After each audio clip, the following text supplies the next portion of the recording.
Hey guys, and welcome back to my YouTube channel. Today we're going to be tying the Simi seal leech. That's what it's going to be look like. We are going to use green Simi seal, and I am using also green thread that we're going to dub onto the hook. The hook is a size 8 streamer hook, and the bead is a 4mm tungsten bead, so that's going to be the weight on the hook. So first we are going to take our thread and wrap like 7 times away from us over the tag end. I'm going to do some more wraps, and we're going to pull our tag end up, grab a good pair of scissors, and cut the tag end. Then we are going to advance our thread to our tie-in point, which is going to be just above where the barb was. It's right there. So next we are going to pick our Simi seal.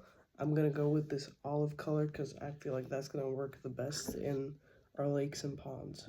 Next thing I'm going to do is I'm going to grab a clump of this Simi seal and I'm going to rip it apart, roll it in my fingers and stuff like that so we get a perfect cylinder, because that will be the body or the tail of our fly.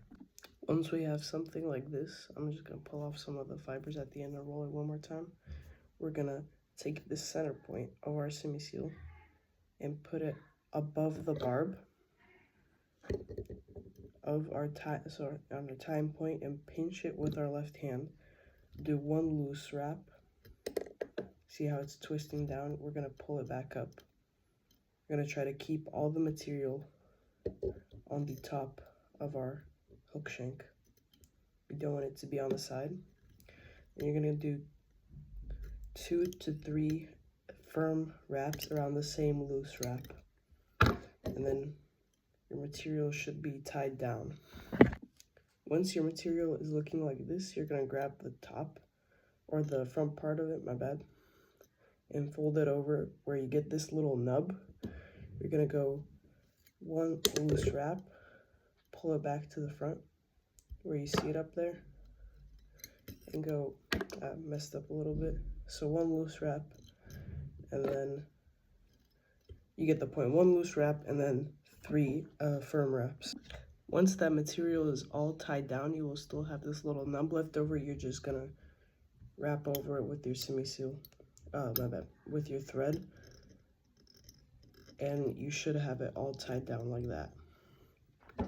Once you have it all tied down, you should have the tail, and you're gonna grab a coarse piece of your Simi seal, pull the thread all the way down, wet 2 of your fingers, and roll the Simi seal onto your thread nicely and evenly. This is called a dubbing noodle. You could also do a dubbing loop. I just prefer this because it's the easy option. You're gonna just pull on it, tug on it, get it to go straight. You don't want it to be all twisted up. And then you're going to start forming the body of your fly, advancing forward with this dubbing noodle. As you see, this tends to happen a lot. You're just going to unwrap and pull this dubbing down and twist it a couple more times to where it's straight, and then do more firm wraps around until you have your full body done. Another tip I have is, while you're doing this fly, comb it out or brush it out every couple of times. So just see where you could still get more thread in, dubbing in. So what this fly is you want it to look this messy. Like, look at this one right here. It's all messy and furry. That's what you want to do. So just brush it out every couple of times and go all the way till you get to the bead.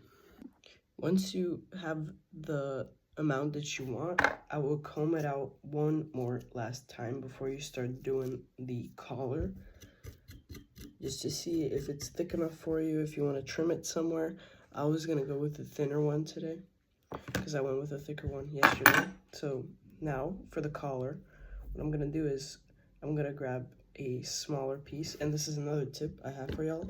go smaller more times than larger, like less times, because it tends to like coil up like I showed you guys. So it's better to go small amounts more times than having to deal with all that coiling. So now I'm gonna go behind the bead and create a little collar, a little thick part right there. And you could sometimes take different dubbing to make it look like a little flashier. What I'm gonna do here, this is my own, it's definitely been done before me, but this is what I like to do, is I grab a little piece of pink dub. For green leeches, I do this. Grab a little piece of pink dubbing and go around the neck with pink dubbing and comb it out a little bit with my fingers and grab the brush and just lightly brush it out.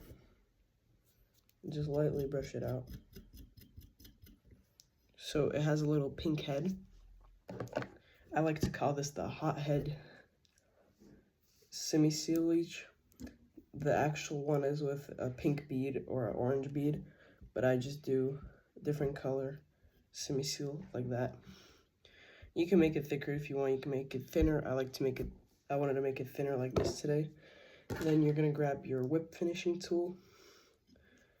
You're gonna whip finish around the bead. I'm still learning how to do this part. You're gonna whip finish around in my bead. My thread broke. That happens a lot. This is a good lesson for me. So you're gonna pull out some more thread. You're gonna grab a pair of scissors. You're gonna cut the thread somewhere. You're gonna grab your thread again. You're gonna do the first step and go over the spot where it tore. Putting your thread on. Cutting the tag in the gam. And then go over that same spot a couple times. And that should be fine now. So that happens a lot to me too. And as a beginner, it gets pretty stressful because I don't know what to do. But my uncle taught me how to do it, so you just do that right there, cover up that. The more times the thread tears, the less sturdy the fly is gonna be, but that's fine. Some of them last pretty long. So you're gonna grab your whip finishing tool again. That's my fault. And going to whip finish around the bead. Two times is enough.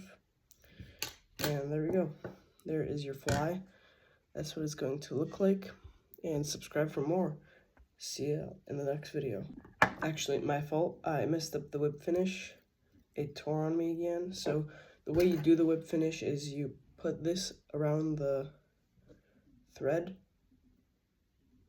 Put the other end of your thread into this nub here.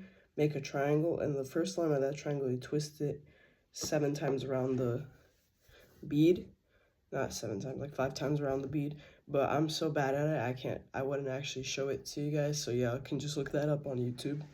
And this is the second outro because I messed up there.